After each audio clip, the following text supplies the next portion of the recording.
might not mean you and I, with our recording time today, get to do a previous show, but I want to unpack what you just said there. Defensive-minded coach, defensive-minded team, rely on the defense. 100% agree. Which is why it's so frustrating when they play terrible. Like when I'm sitting in a sports bar in America on a Sunday when every other team's playing, and I'm watching the Colts game, and I'm looking at crappy teams in the NFL playing better defense than the Steelers defense, and you just knew. It was halfway through the first quarter, and I remember after they scored that first quick touchdown, I remember seeing the players regroup as soon as that touchdown was scored. And I remember thinking, because it happens a lot like in rugby, because in rugby, like when they kick the field goal, or they call it conversion, after a try scored, all the players have to actually huddle in the group, because you can send two runners at the kicker, but you don't, not everyone blocks the kick like they do in the NFL. And I still always remember when I played, and when you watch, you used to tell with the body languages, everyone huddled together. Are they going to turn around and respond, or is it going to get worse, right? And in rugby, it's even worse, because they kick off. The person that concedes the touchdown or the try in rugby kicks back off to the people that scored, right? So, and I've been in games where like you don't get the ball for quite a while, and it's not fun. Yeah. But in the NFL, it's the same thing, that I always look at the body language after a touchdown, after the opposing team scores a touchdown. I remember looking at it and going, this is probably going to be a long day. And it was. And then the Cowboys, like, I've got huge issues about the offense there, but I don't want to get distracted on that. The point I wanted to make was, it's funny that we call, and I'm interested in your take. You've been watching the Steelers, like, many decades more than I. We call it a defensive team, and they've had one of the best defenses at times. Like, obviously, they've had some of the best defensive players of all time. They've had some very defensive-minded coaches. Look at what, between Noel Cowher and Tomlin. What's interesting is when the team's been successful, they've also had one of the best quarterbacks in the NFL. When you think about Terry Bradshaw, they've had some of the best, really, really good wide receivers in the NFL as well. And so I guess what I'm saying is, it's easy to throw everything on your defense when you've got a quarterback that, if that fails, can help you out. And when I look at and I say this in comparison to today, because as you said there, the defense is going to be on the field a lot. And if they can't get that stop, there's no top 10, 15 in the NFL, and you really need to be top 5, top 10 to be able to come back like that, and have the line and all the rest of it. But like, there's no quarterback sitting back there to save you when the plan fails, invariably, and it's going to fail over the course of a 17-game schedule. And even if it doesn't, it's going to fail in the first week of the playoffs. And that, to me, is the crux of the issue here, is that we are so defensive orientated, whether it's between the coach. I always will want defense first, but we can't be in this mindset where we're going to spend all our money on defense in an offensive league. There's, like, if you look at the top 4 paid players on defense over the last 5 years, and the 5-year period we're talking about, there's at least one of those players is injured for most of the year, or a significant amount of the year. And the whole thing falls over.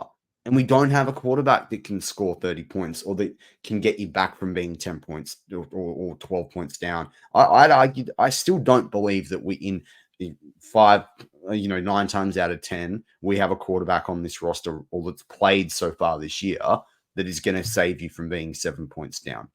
That you can rely that he's going to get us a go-ahead touchdown. I don't rely on that. Everyone relies on the Colts and the comeback there. But I'm also like, well, what do we do before that? What do we do in the 3 games before that? What do we do against the Cowboys? We couldn't get that done. And so my thing is that the Steelers either have to really learn from this season and balance it out, or somehow let it balance out over the course of this season. And there's a trade deadline in a little bit, and a couple of people in the comments will hit me. You can't trade every player all the time, but I'm like, fine. But when are we gonna sit here and keep accepting mediocrity? But there's no.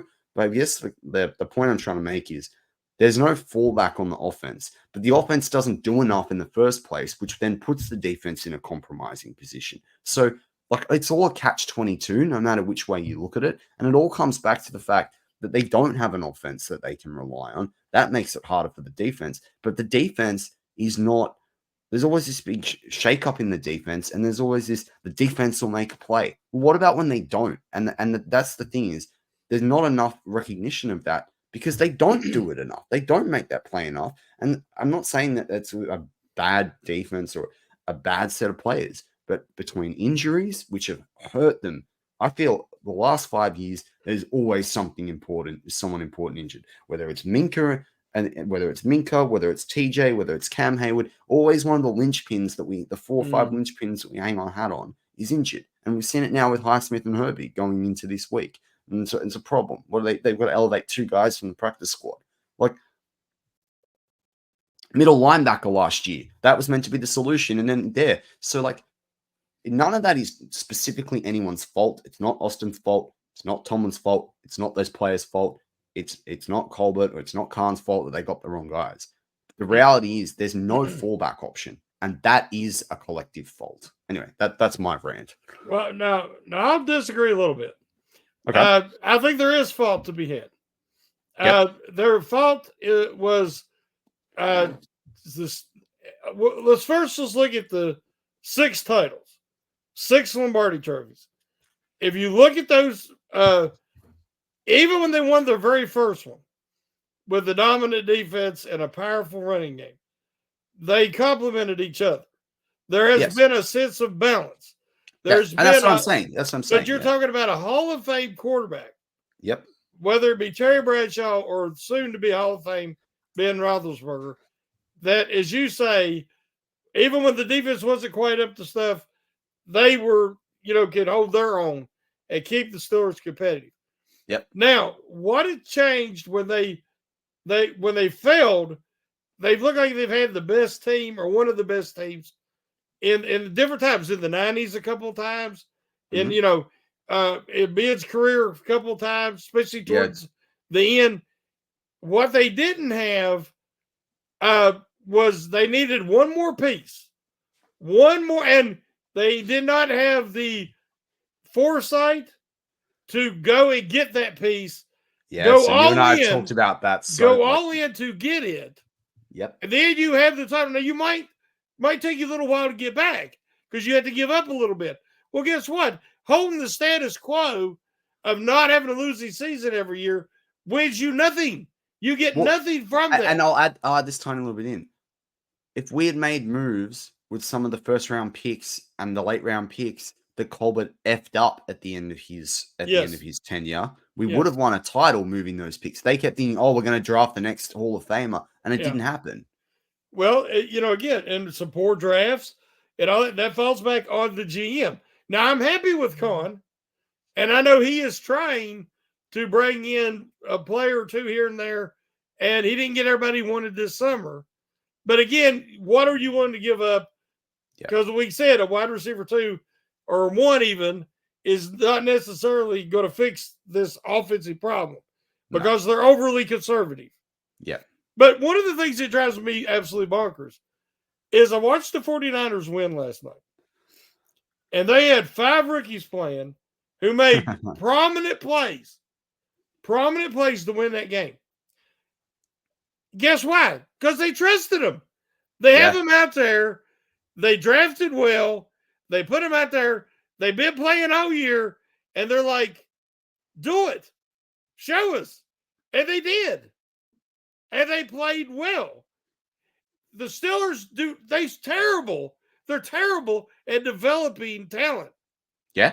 I mean, I told you when they drafted Zach Frazier, he's the best center since Pouncey. He's better than Pouncey was towards the end when he started getting older. Pouncey should have walked into camp as a starter. Nobody should have looked sideways. You're not giving him anything. You drafted him because he's your best offensive line pick in forever. But instead, they do this nonsense of making him sit behind Herbie, who is just an overweight journeyman lineman who was going to be lucky to make the team. And I would say probably only made the team or stayed on the team because he got injured. And so that's stupid. That's this whole unwritten rules and the old. Oh yeah, like and the Broderick Jones and the Fatanu things and the unwritten rules and all this stuff makes no sense. Now you're trapped in the past. The offensive scheme is trapped in the past. The defensive concepts are trapped in the past.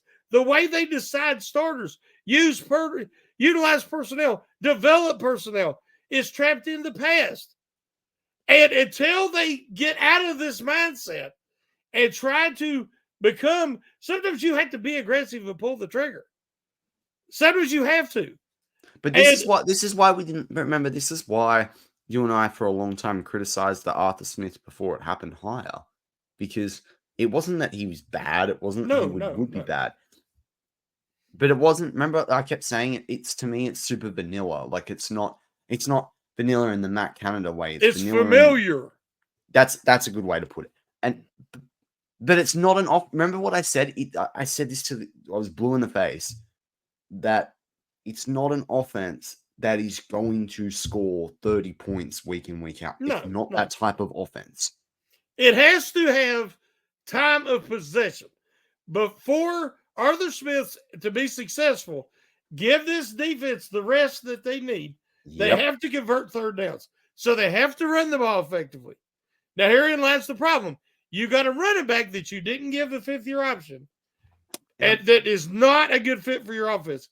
He is not effective in outside zone. So you say, well, we're going to fall back on Warren, being injured. You got Patterson. You're going to let him be. He's injured. You got an offensive line that's had injuries all across it. Some guys out for the year. Some guys are just coming back, trying to get into it. This might be the first week they start the same line 2 weeks in a row. So it's just been a confluence of problems. But what I'm saying is, we knew from the beginning this is not an offense that's going to score a lot. But if they can possess the football, convert third downs, even if they end in field goals, you're giving the defense the rest they need. Yeah. But they can't even do that at the moment. Well, and I'll give you a couple of stats that prove this. Like the average own start, or where they average drive starts last year, was on the 28-yard line. It was 28.4. That's the exact same number, believe it or not, this year. That's crazy. Last year they averaged 2 minutes and 36 seconds per drive. This year it's 3:07. Like, okay. They averaged 5.46 plays last year per drive offensively. They're only averaging 6.3 this time. So they're not even averaging another play per drive. The average yards per drive in 2024 is 28.6. Last year it was 26.6. So we've improved 2 yards a drive. Now, some will go, that's pretty tangible the course of the year. But like, even through 5 games. But last year we averaged 1.5 points per game. Per drive, 1.5 points per drive. And this year it's 1.8. Like, it's not tangibly improved, really. Mm-hmm. Like, none of this is like, oh, it's the Steelers have a top 10 offense. No. Well, I watched the play calling. I watched the games where Fields has been able to have the protection and target the middle of the field to success. And so that's different. I am seeing some differences, some reason for encouragement. Now, I believe due to the age factor and different things, I wanted to see Fields continue to get an opportunity to progress because unlike everybody else, I don't think this is a Super Bowl roster. I want to see answer the quarterback problem once and for all this year. Either Wilson or Fields is the answer. Wilson, of course, will be a much shorter window. Or you're going to have to get your quarterback in the offseason. Because without the quarterback, as we've seen with the 6 titles that the Steelers have, you are not a true contender. Particularly if you want to be defensive-minded and defensive-focused. We'll call it defensive-focused. You got to have that balance. Exactly. And they're not going to have it the way it is now. Yes. But my whole thing, everybody's like, well, they got to win a playoff game. They got to win a playoff game. And that's the most important thing this year, right? And I'm like, no. And they're like, well, what do you mean? They got to win a playoff game. I said, no, they have to decide on a quarterback. They have to find a quarterback or figure out that they don't got one and what they're willing to do to get one. I got news. When you watch Washington and you watch Daniels, and listen, it shows early. It's evident that young man sees the field. He moves the ball around. He knows he's confident. He goes for what's the word I'm looking for? Confidence ain't the word. He just knows how he's assured. He's assured. Yeah, he's in control of that offense. Yeah. Now it's kind of a college scheme, but he makes it work. It's working. Yeah, but look at him. But look at who he's got as well. He's got Cliff Kingsbury there anyway. Got talented receivers. No, but I'm just saying Cliff Kingsbury will always run a more, maybe always a strong word, but anyway, he's more likely to run a very college style offense in the and pros. A quarterback friendly style. Correct. We do not run a quarterback friendly style. But we also, but I got to say this because we talked a lot about Fields last week, and then I watched another game of Fields, and you got me slightly more positive on Fields and more open. But I'm hand on heart, he ain't it. I'm sorry, I'm not. I'm not going to be convinced. Not in the next 10 games. That I've seen what I've seen through his career in the NFL. I saw what I saw. If you have it in you, and you just talked about it with Daniels there, if he had it in him on the weekend, there was some drives where it was just. I'm not sold on it. I want to know if Russell Wilson is fit or not to has another year or two left in the tank. But I'm firmly in the camp until I see otherwise. 4 games out of 5 consistently. Neither of these bloke are the answer after this season, and I'm going to be very hard to be pulled off that pole that I'm hanging to dear life. Well, you know that I disagree. Yeah, it's too early for me to say that about Fields. But I will say this: Daniels has substantially more talent at the skill positions that Fields has. Yeah, he has substantially more talent in his offensive coordinator in the modern NFL that Fields has. I mean, Eckler there is astute. Getting Eckler, but was so good. When you look at Washington's line, they're trash. Their line is not good, but they're getting rid of the ball so freaking fast. And they're being so you can't. When you're playing Washington, they're not predictable, and so he's getting rid of the ball. He's putting pressure on the defenses and doing all the things the Steelers are not doing. Now, we already know Fields picked up bad habits in Chicago. We know his confidence was shaken. We know that he didn't progress. He didn't grow as a quarterback. So it's like starting over. So and he's starting over in not a good situation. Harris is not the answer, and Harris is gone after this. Pickens is a joke. I'm just flat out tell you right now, Pickens is a joke, and it ain't about athleticism. It's all up here. That kid is a joke, and we talked about it on Wednesday. If the Steelers decide to trade him to get a true wide receiver one, I'm all for it. I don't think he'll ever have the maturity or the intelligence to be a good player. I was supporting him, but the last couple of games, he's had a drop in 3 straight games, big time drops on a big third down, on a touchdown. You can't be I want to be the number one. I want to be the number one. I want to stand up after making an 8-yard completion and hold the ball out and look at me. And then you drop an easy third down catch, and then you come over to the sidelines and pout. You can't have it both ways. Either look at me, or be a man about it. And what happens when he ain't young anymore? Everybody keeps saying, he's just a little fella. He's just a young guy. You're so mean to him.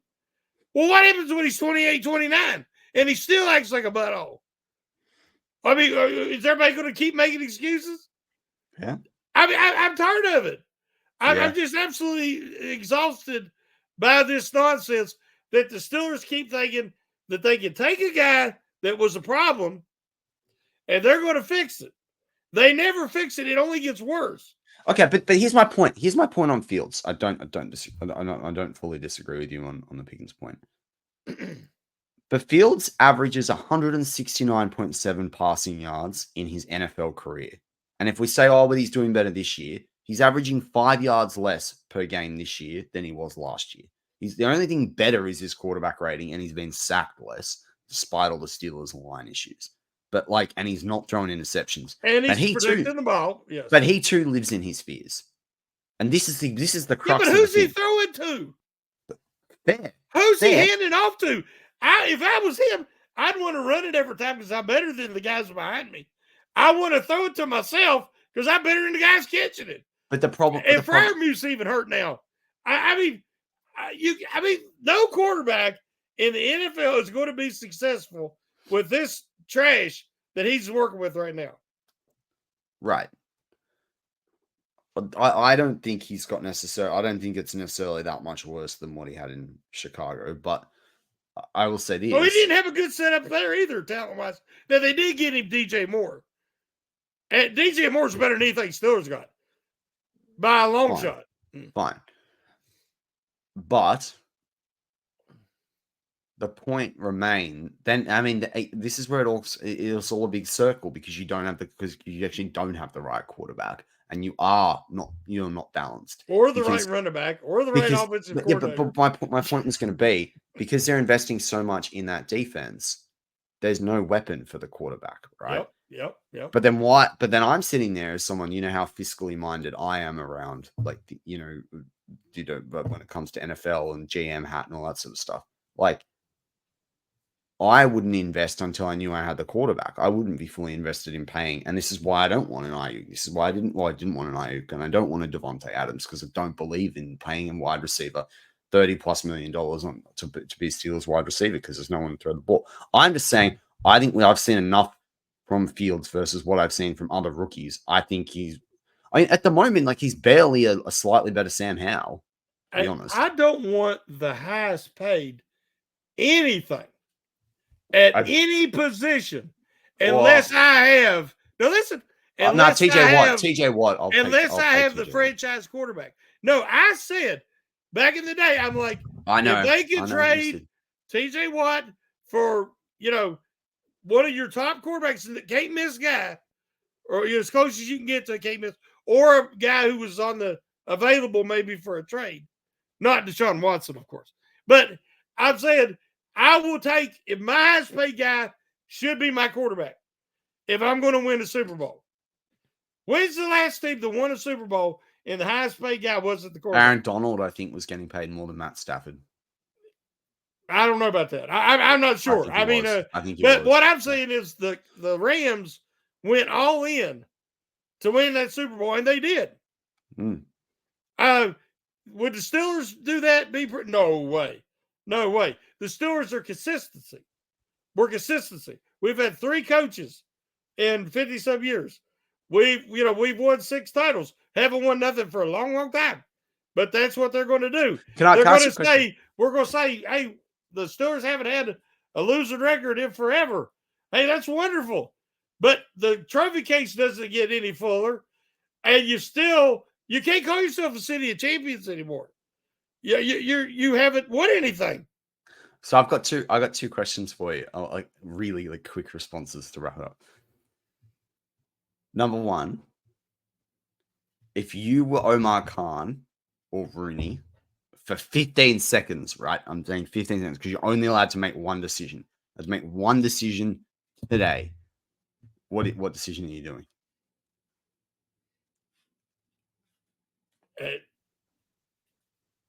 I can't answer that. Okay. It would have to be an opportunity. Some opportunities we have no clue. We don't know what they've passed up. But all I know is that something has to change to get out of this Groundhog Day. I remember writing an article about Groundhog Day. The Steelers are trapped in Groundhog Day. I don't know if you've seen the Bill Murray movie. Yeah. But that's what this is actually, like. It frustrates me. There's a chart out right now on Twitter that says, and in the middle of the chart, it says the Steelers, the exact same team that they always are. And that's what it is. It's like every year you're going to be around 500, a little bit better. You're going to have some time. They're going to talk about Tomlin's never having a losing season. And boy, he's getting a lot out of these guys. And and you don't win a playoff game, and and then next year we're always talking about next year, and it's a cycle. They're trapped, and I don't see how it's going to change. Because you say, well, this year it's been all the injuries. Well, they've had good fortune on the injury front for the most part for a while. They've had one of their top guys, as you say, each year get hurt, but that shows they didn't have any depth. But again, they don't develop anyone because they're not developing anybody, and it takes them forever to do it. And by the time they do it, their contract's about up because they're a 4-year deal. And then they got to decide you go keep him or not. It's just a vicious cycle. My final question. I feel like the prosecutor, and then I'll rest my case. Not guilty. I was going to get you to rank it, but I'm not going to get you to rank it. Oh, no, I will. It's a 2-part question then. Have you ever been more frustrated in your whole entire tenure as a Steelers fan as you are generally at the moment? Well, I've been a fan a long, long, long time. Yeah, so that's why I'm asking the question. Yeah, so there was times in the 90s. Well, from Terry to Ben, there was times I believe they could have won Super Bowls. Yeah, and they just didn't have a quarterback. I mean, Neil O'Donnell throwing two interceptions, but they were not willing to do what was necessary. Sometimes you have to tear down an old building, just demolish it to build a really nice one in its stead, to build another palace, another champion. Sometimes you got to just. And it can be done the right way. You don't tank. You don't do what a lot of teams do, but you make these moves that might hurt in one moment. Like, okay, we can't let Cam Hayward leave. I mean, he's one of the all-time greats. I knew you were going. I mean, we can't let him leave. TJ Watt, he'll be out there with a walker.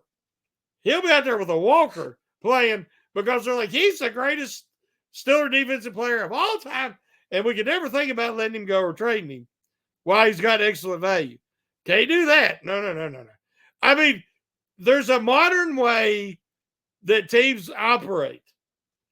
And now I'm not talking about the Browns, because the Browns are the exact opposite of what any team needs to do. What they did was sheer desperation. Yeah. And now they're going to be in purgatory for a long time. They should already cut bait and did something. Blow it up, nuke it. But I'm talking about teams that say, okay, we're on a path that we're never going to win anything. And we have to do something drastic.